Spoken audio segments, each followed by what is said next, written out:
যার মেয়ে অসভ্য দুশ্চরিত্র, যে মেয়ে বেহায়া, যেই মেয়ে সারা রাত আরেক ছেলের সাথে অশ্লীল আলাপ করে মোবাইলে, ওই জানোয়ার পাইলা 1 কোটি টাকার বাড়ি করে আপনার ফায়দা কি? কথা বলেন না।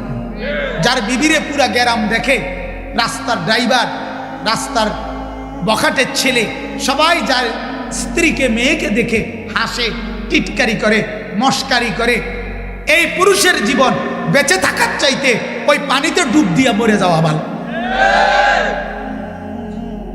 মরে যাওয়া ভালো বেটা। আপনি বলেন না ছেলেদের কি বলে, কি মজা পাইছে এই পর্যন্ত? হাজার হাজার মোবাইলের মধ্যে বেডি দেখা কি সুখ পাইছে? মিলছে কি জীবনে বলেন? অশ্লীলতার মধ্যে সুখ কি? গুনার মধ্যে সুখ কোথায়? নর্তকীর নাচের মধ্যে সুখ কোথায়? সে সুখে আছে? সে সুখে আছে যে হাসে, যে নায়ক নায়িকা মানুষের হাসি দেয়, ভালোবাসা শিখায়, তাদের জীবনেই তো ভালোবাসার বড় অভাব। তারাই তো চরম দুঃখী, তাদের চোখের পানি তো রাত্রে ঝরে, তাদেরই তো স্বামী সন্তান স্ত্রী নিয়ে অনেক বেশি অশান্ত। হ্যাঁ,